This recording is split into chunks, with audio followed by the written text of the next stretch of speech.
Hi dear students, I am Guljahon Nurmatova. My last name is Nurmatova. I am the senior teacher of the Department of Humanitarian Science and English Language of 𝐸𝐴 Institute. Today we are going to talk about modal verbs. Modal verbs can express obligation, they can express ability, they can express necessity, and modal verbs can express possibility and probability as well. Today we are focusing on these ones. Let's see what modal verbs are used to express these ones. When we don't know something, we often make a guess. And modal verbs can express how sure or unsure we are about our guess. Let's see. Let's do what? Just imagine this is any kind of action.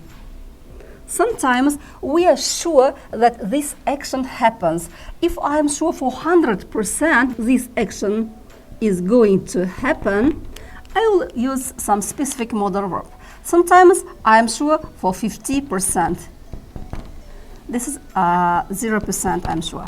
Okay, let's see. When I am sure for happening this action 100%, I use modal verb will for the positive sentence. If the sentence is negative, I will use will not. Okay, and if I'm sure for the happening of this action, if I am sure like 80%, I use must for the positive sentence. For the negative sentence, I use must not. If I am sure for the possibility of the action like 65 or 70%, I may use can for the positive sense. For the negative, I use cannot. If you are sure 50% for the happening of the action, you may use might, you may use may, or you may use could. For the negative sentence, of course, you can add not, may not, might not, or could not. Let's see some examples. So, let's see these examples. As I mentioned before, if you're sure for 100% for the certainty of the action, you will use will. So, pay attention to the sentence. She'll be so happy to see you. We are using modal verb will here. It shows that we are sure for 100%. If I say she will be so happy to see you, then I'm sure that she can be your mother, she can be your girlfriend, because I'm sure she will be so happy to see you. I am sure for 100%. That's why we're using will. And pay attention to the next example. He got an A in his exam. So he must be, this is a modal verb, he must be very pleased. Modal verb must is expressing here the probability.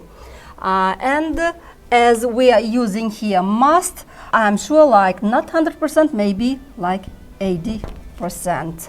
For this sentence, the negative can be this one. He got an F in his exam.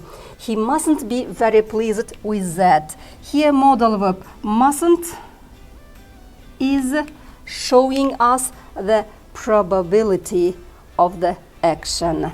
Now, let's see another sentences. If you reduce the possibility ever so slightly, you use can. It means that if you are sure like 70% for the happening of the action, you can use can. Let's see the example. The manager has a meeting, so he can't be available for the presentation. Can't be is expressing here a probability. Probably he won't be here, it means. As you reduce the possibility ever more slightly, you use these ones. Let's see this example. We are running late, but we might arrive on time. When you are sure for the happening of the action like 50%, you may use might, may, or could. Instead of might, you may use may, you may use could. Let's just see. We are running late, but we could arrive on time, give us the same meaning. If you have paid attention, the structure of the sentence is the same. After the modal verb, the infinitive without to is coming in each sentence. Here also the same modal verb, after the modal verb, infinitive without to. When structure is this, so let's say like modal verb plus infinitive minus to without to, this structure shows us that the sentence is in the present simple tense. Sometimes we see such structure also. Modal verbs plus have plus participle to.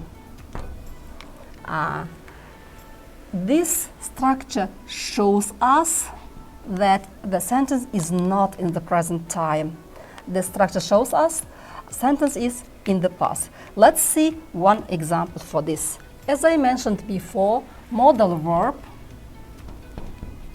verbs plus have plus verb 3 gives the meaning that the action happened in the past tense.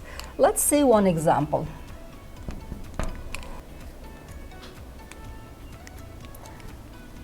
You could have come in time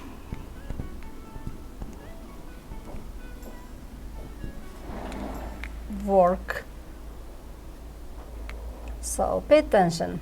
You could have come in time for work. Even there is no the adverb, we can understand that the situation has happened in the past. That's why we can add here the adverb like yesterday.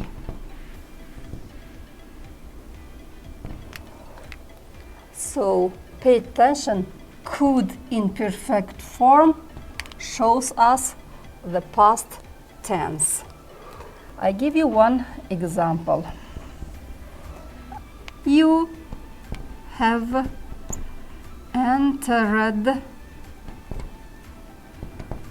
the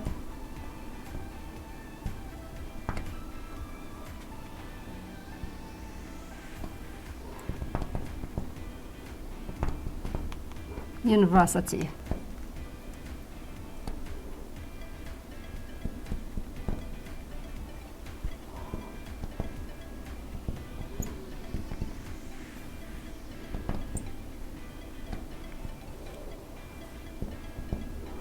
Very hard. Okay, so let's read the example. You've entered the university. There should be one modal verb, have studied very hard. So the modal verb should express probability. What do you think? What modal verb can be perfect here? A, I may say might. B, I may say must. C, I may say could. Let's take D also. I may say let's use may. Okay, this quiz is for you. You may leave your answer under the video. That's all for today. We have learned some information about modal verbs which express probability and possibility. Thank you for your attention. If you have any question, please feel free to contact me.